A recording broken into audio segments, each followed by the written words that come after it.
Pierre-Yves Rogeron, bonjour. Bonjour. Vous êtes venu nous parler aujourd'hui de l'éviction en catimini de Jean-Pierre Pernaut du 13h de TF1. Alors, on pourrait dire,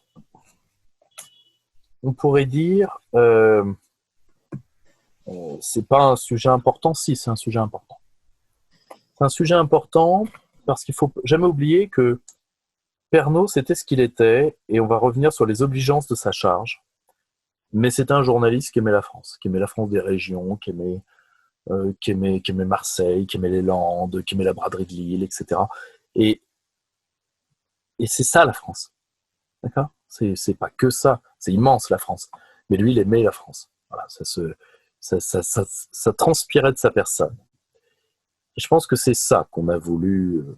Parce que bon, je pense, on ne peut pas défier un homme comme celui-là parce que Pernod, 90% des Français connaissent son visage. Combien il y a très très peu de gens qui ont un tel degré de notoriété, de prégnance sur la population.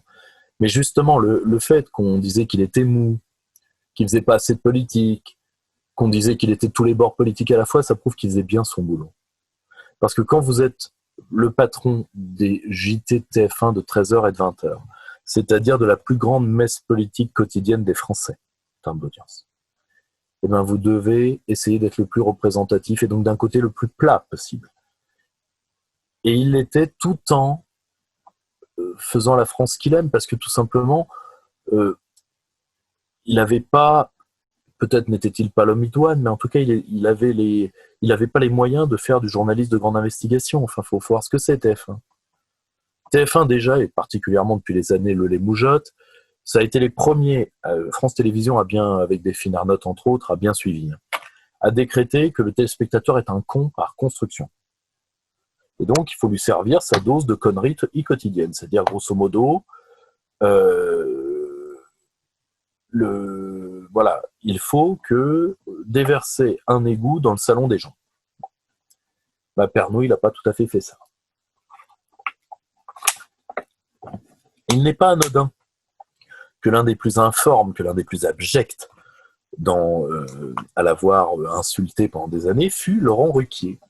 Là, ça me permet de revenir à une petite dispute que j'ai avec mon ami, et Dieu sait l'affection et l'admiration que je lui porte, Stéphane Edouard. C'était peut-être pas les pires, mais quand même, la bande à Ruquier, voilà, pour moi, c'est comme les humoristes de France Inter, c'est du commissaire politique. J'ai horreur de ça. Tu vois, je ne supporte pas la mentalité flicarde et cafarde. Ben, ces gens-là l'ont.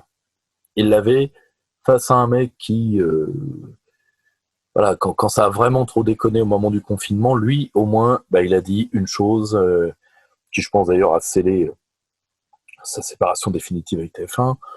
Et je pense qu'ils avaient plus rien à se dire, mais en tout cas, voilà, c'était pas évidemment un pire péant, c'était pas un... Voilà, il faut savoir que le journalisme, c'est plusieurs choses.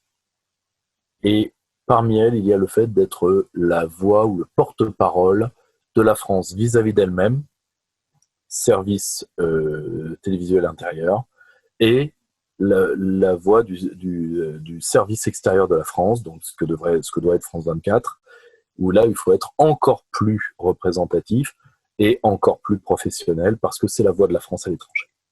Ben là, c'était la voix de la France vis-à-vis d'elle-même, et au moins c'était un Français qui nous parlait, et non pas ce que j'appellerais une speakerine du pouvoir, ou une créature d'école de journalisme, ou pire, de saltimbanque, de saltimbanque de café-théâtre, comme les Ruquier et toute sa bande. Voilà, et j'ai beaucoup de crainte que ce soit une page qui se tourne, parce que je ne vois pas dans l'infosphère non d'éditorialiste, c'est-à-dire dans l'infosphère généraliste de commentaires, je ne vois pas, voilà, je ne vois pas un mec, sauf dans des niches, tu vois, sur la bouffe, Perico Légas par exemple, mais je ne vois pas, je vois pas un bon Français, comme on avait Thierry Roland au football, comme on avait, voilà, comme on avait ces mecs-là, qui nous rappelaient que c'est beau et c'est grand la France. Hein, qui nous parlait de nos frères ultramarins, qui nous parlait de la Guyane, qui nous parlait de Nouvelle-Calédonie, qui nous parlait de Tahiti, qui nous parlait de la Réunion, qui nous parlait de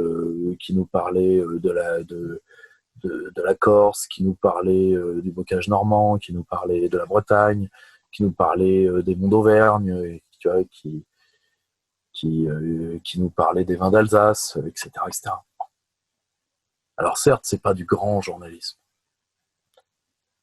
mais un peuple, ça a aussi besoin de rappeler les histoires de famille, comme on doit le faire aux enfants, les grandes histoires de famille au coin du feu, pendant l'hiver, etc. C'est ça la transmission. Et d'un côté, voilà, il a fait son job.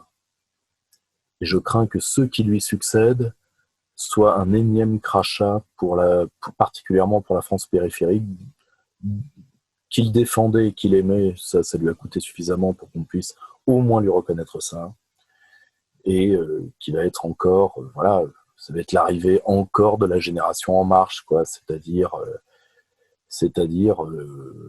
voilà, des gens qui sont comment dire, qui sont les catéchumènes de la bourgeoisie, c'est-à-dire quand ils nous crachent dessus, nous on doit prendre ça pour de l'eau bénite. Voilà. Abonnez-vous à la chaîne, n'oubliez pas la cloche.